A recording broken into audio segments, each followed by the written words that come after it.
Bapak Ibu, saudara-saudari yang dikasihi Tuhan, kita bersyukur jikalau pada malam hari yang indah, pada malam hari yang luar biasa, kita boleh sama-sama mau diperlengkapi dengan pengajaran pada malam hari ini. Mari sebelum kita diperlengkapi, mari sama-sama kita datang kepada Tuhan untuk kita memuji dan menyembah Tuhan.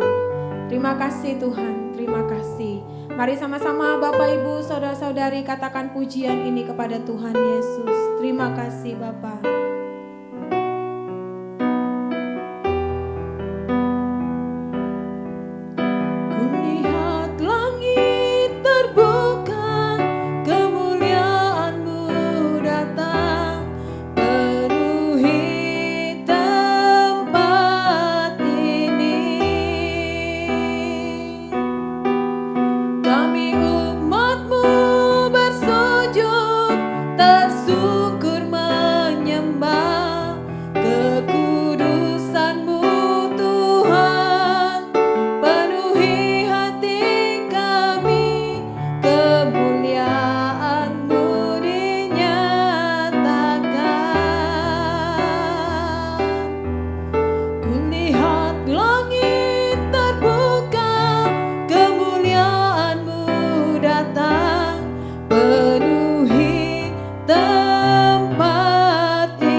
Salam saudara sekalian, kita ketemu lagi dengan antusias dalam pelajaran dalam Maranatha Bible Study. Saya percaya saudara sangat antusias. Nah saudara sekalian, kita pelajaran yang 16 Doktrin Alkitab GCA atau 16 Fundamental Truth itu sudah kita lakukan, dan minggu yang lalu itu adalah yang terakhir, yang ke-16, yaitu di mana kita percaya bahwa kita akan masuk kepada langit baru, bumi baru, dan Yerusalem. Nah saudara sekalian, pada hari ini kita akan belajar 11 pengakuan iman Kristen. Nah 11 iman ini bukan hanya di Indonesia, tetapi terdapat di seluruh muka bumi. Jadi di mana ada sidang jemaat Allah atau Assembly of God yang terdapat pada 100 negara lebih, nah mereka tetap mempunyai 11 pengakuan iman ini. Demikian juga dengan 16 Doktrin Alkitab GCA ini. Nah saudara bisa lihat dalam gambar ini, itu ditulis oleh pendeta William Menzies dan Stanley Houghton. Nah saudara, nanti kita beberapa minggu ke depan, kita akan melihat bagaimana GCA ini terbentuk di Amerika dan terjadi juga di Indonesia. Kita perlu mempelajari mereka-mereka yang merintis ini, dan kita perlu hargai mereka yang merintis gereja apapun, entah itu di dusun, entah itu di kota. Kita perlu menghargai mereka. Bisa katakan amin. Nah kita mulai.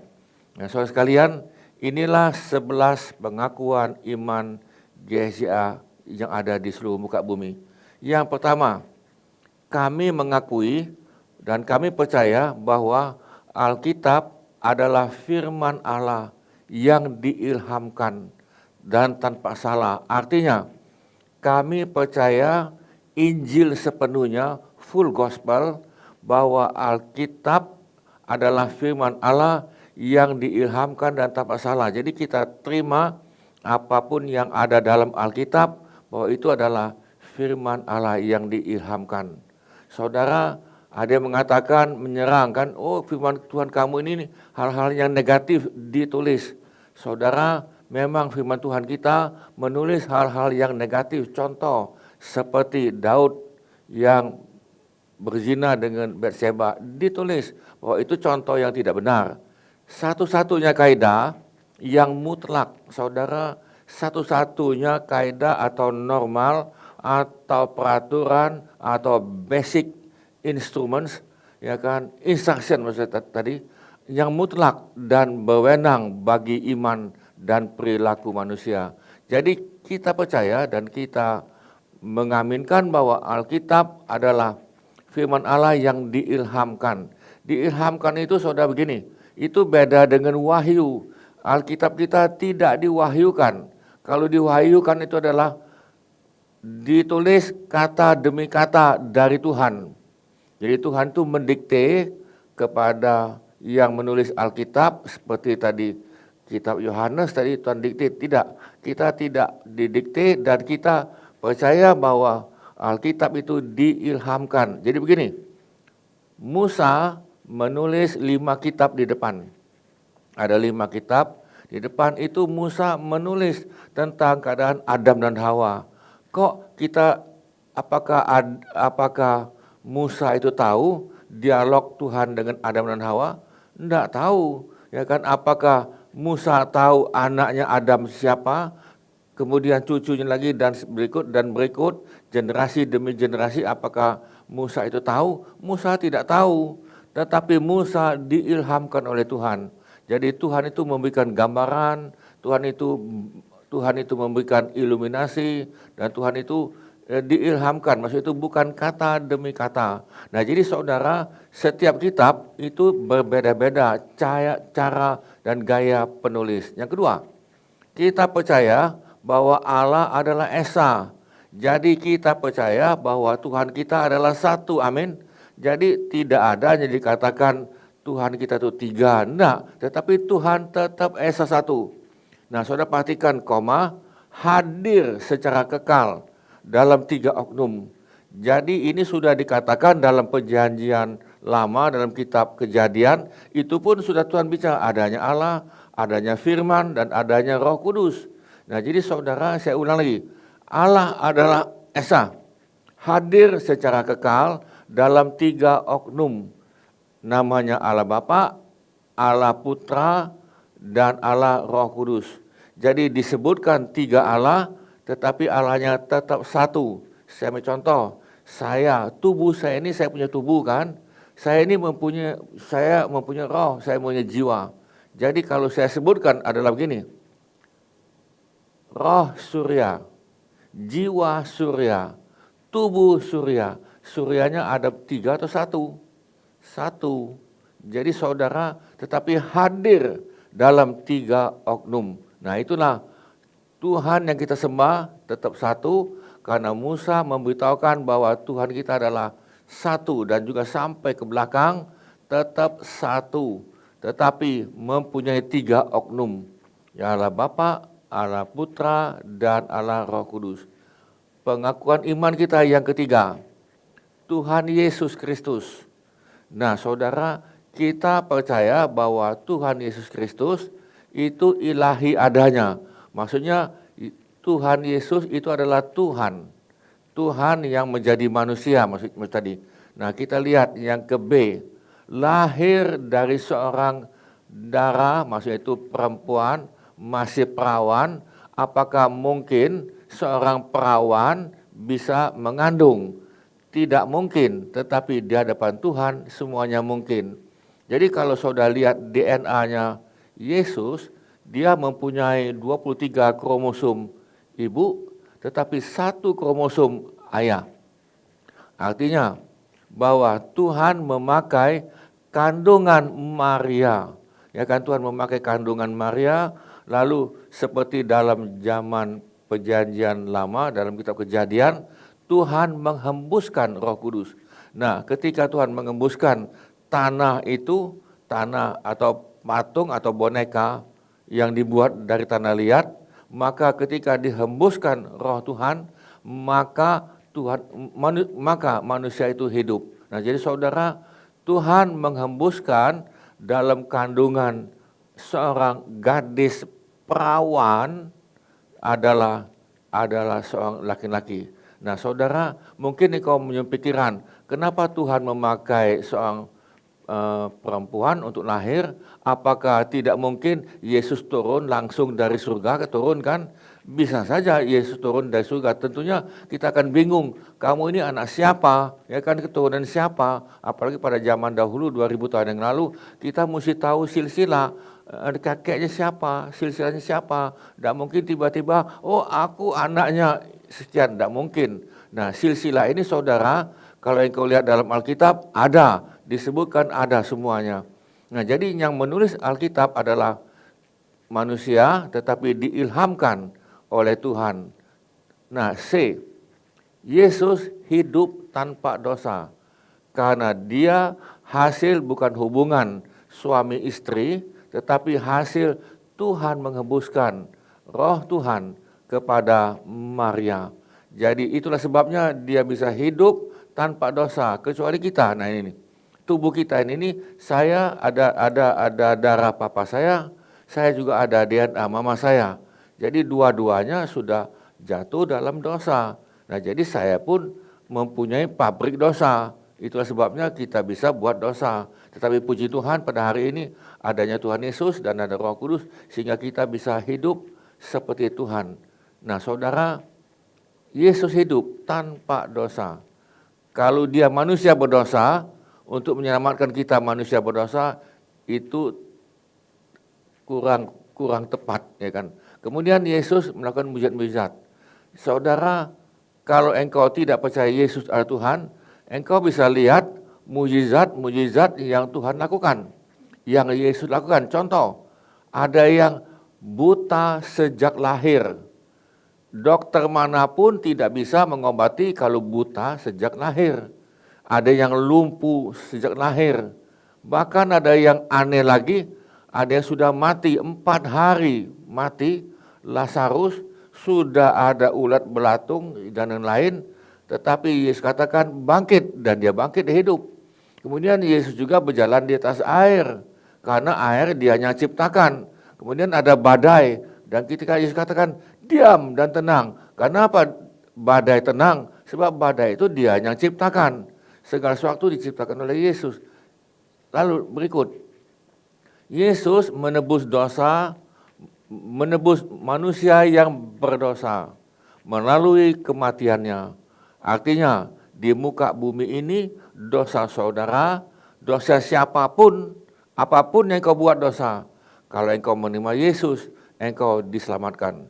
Jadi, menebus manusia yang berdosa melalui kematiannya. Saudara, ini pelajaran ini kalau engkau mau lihat, engkau bisa lihat dalam Maranatha Bible Study yang di awal-awal. Engkau bisa lihat, kebetulan kita masuk ke dalam YouTube, engkau bisa lihat dan engkau bisa buka ulang-ulang supaya engkau mengerti. Nah saudara, Yesus bangkit secara jasmani.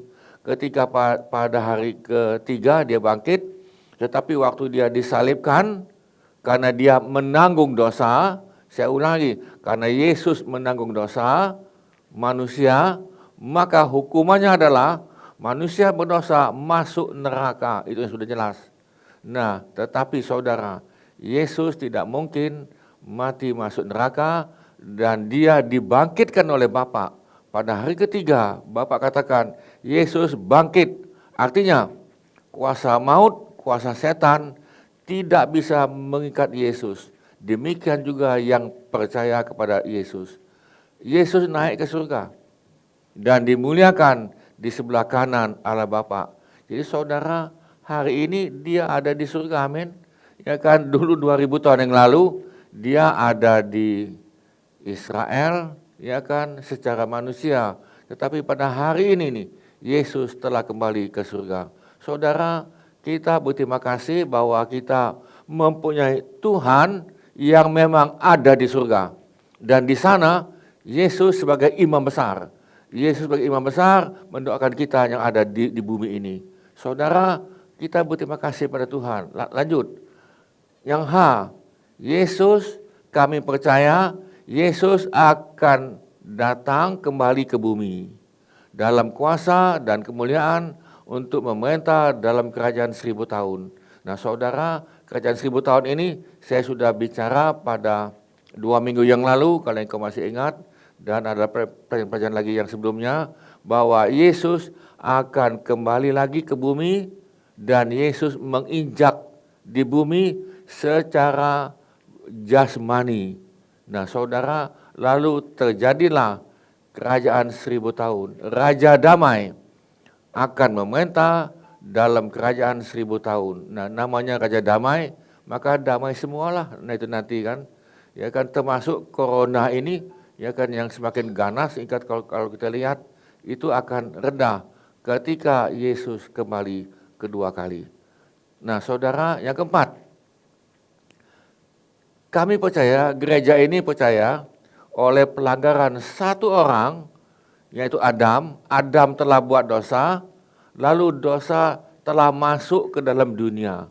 Dan maut oleh sebab dosa, demikianlah maut telah menimpa semua manusia, karena semua manusia telah berbuat dosa. Nah saudara, akibatnya Adam ini buat dosa, anak cucu Adam, termasuk kita hari ini nih, termasuk keturunan saudara dan semuanya, kita sudah berdosa.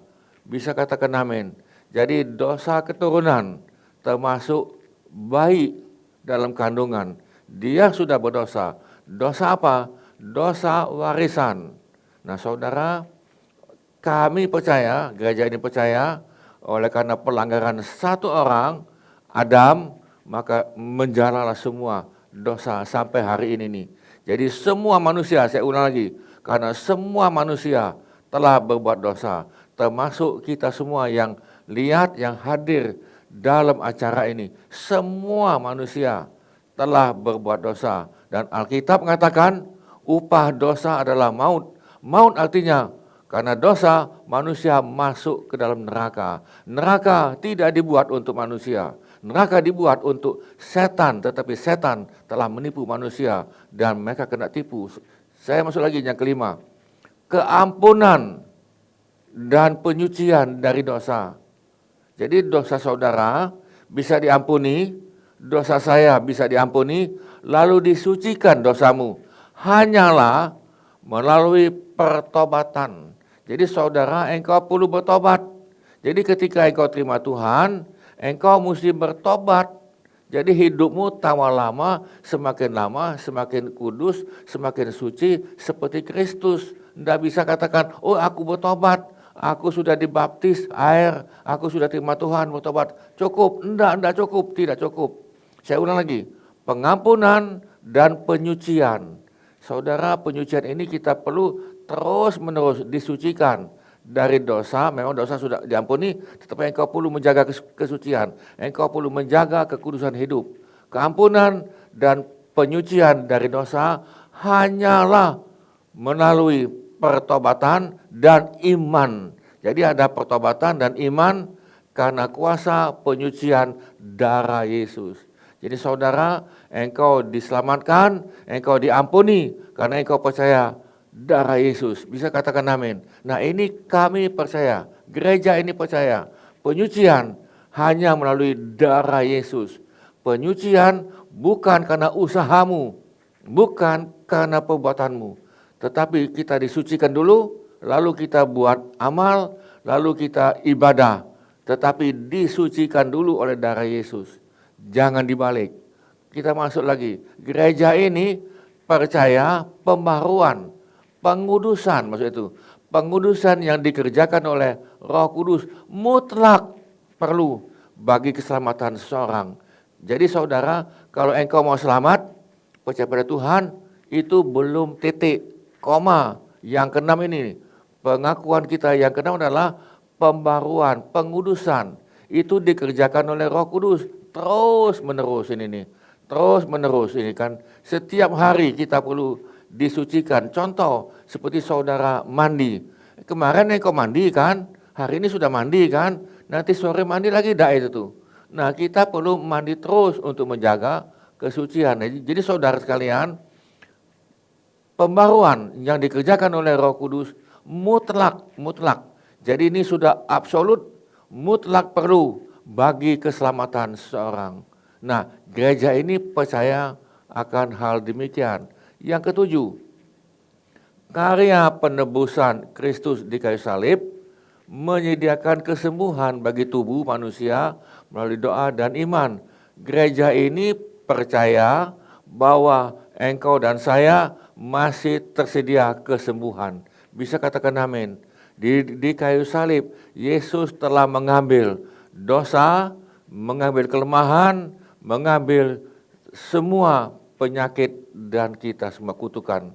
Jadi saudara, gereja ini percaya karya penebusan Kristus di atas salib menyediakan kesembuhan bagi tubuh manusia melalui doa dan iman. Jadi saudara, salib bagi kita sangat penting. Maksudnya itu bukan bendanya, bukan bendanya. Kita lihat dalam alam roh, kita lihat dalam iman. Oh salib Yesus, ya kan, di mana darah Yesus tercurah dan dosa kita diampuni, dan disitulah gereja ini percaya bahwa ada kesembuhan melalui doa dan iman.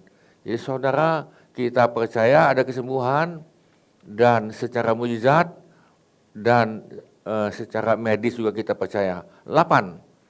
Pengudusan dikerjakan oleh Roh Kudus yang mendiami orang yang percaya. Jadi saudara, Roh Kudus itu mesti ada pada saudara, amin.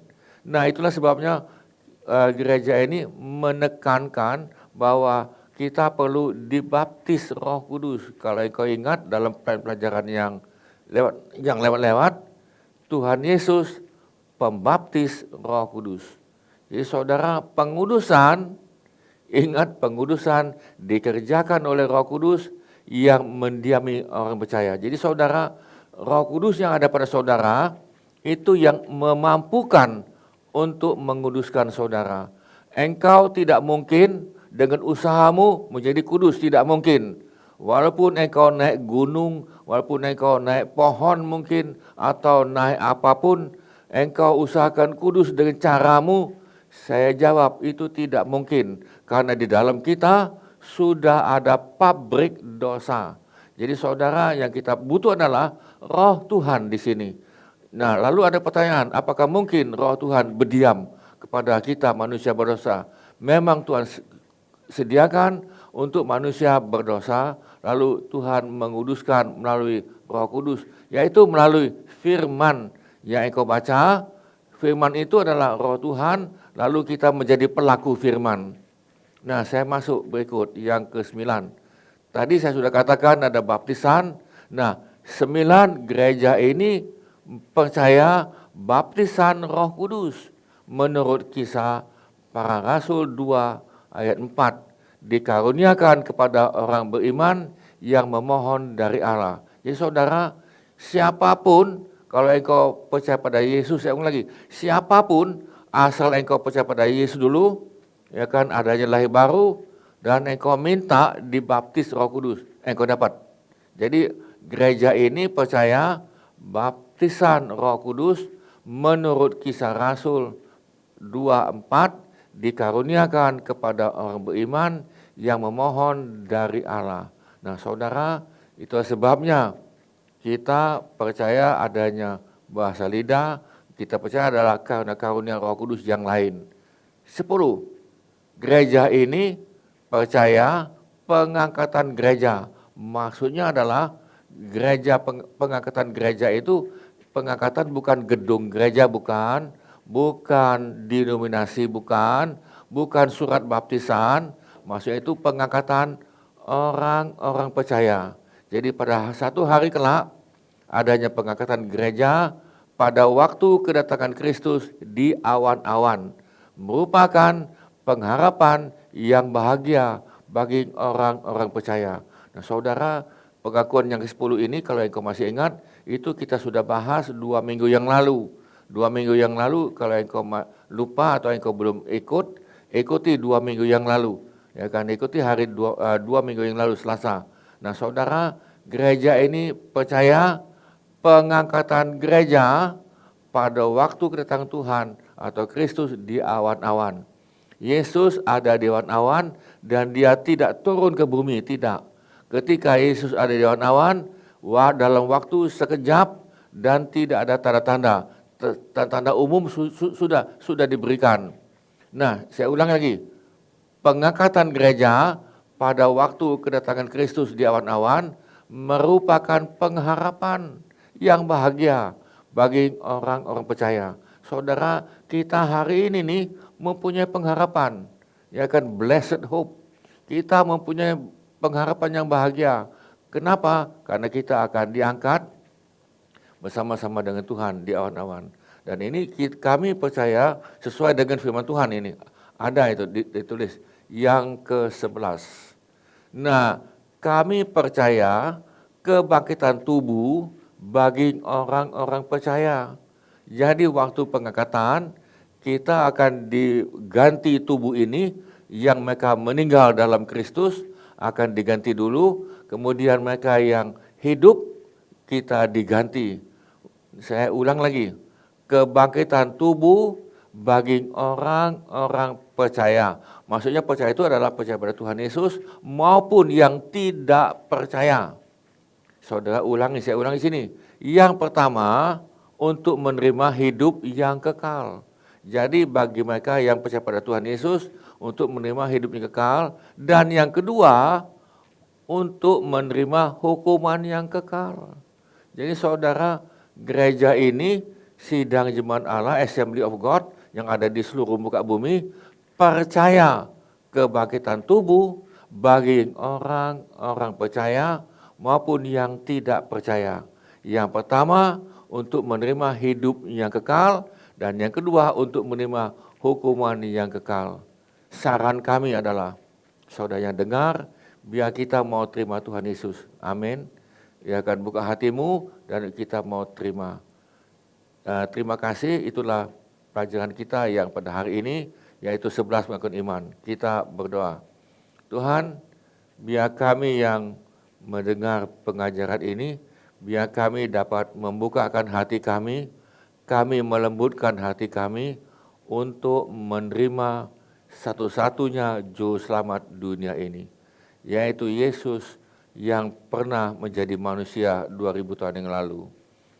Tuhan, Engkau sudah membuat mujizat-mujizat yang luar biasa dulu dan hari ini pun Engkau masih membuat mujizat-mujizat dan kesembuhan. Terima kasih Tuhan. Saudara sekalian, Engkau yang hadir, Engkau yang dengar hari ini nih, apakah ada yang mau terima Tuhan? Saya ulangi, apakah ada di antara saudara yang ikuti dalam acara ini mau menerima Tuhan Yesus? Kalau ada saudara, buka hatimu dan ikuti doa saya. Ikuti doa saya dan kita mau berdoa dimanapun engkau berada. Dimanapun engkau berada, kita berdoa, ikuti doa saya. Tuhan Yesus, saya adalah manusia berdosa. Saya tidak bisa mengampuni dosa saya.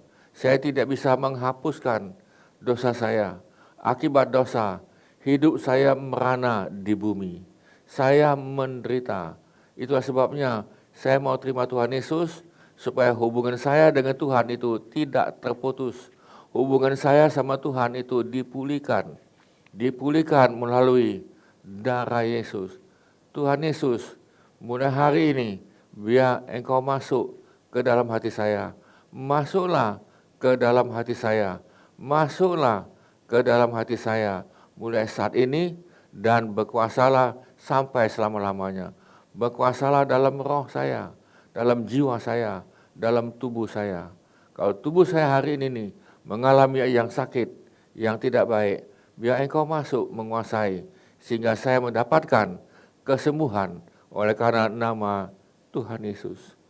Terima kasih Tuhan.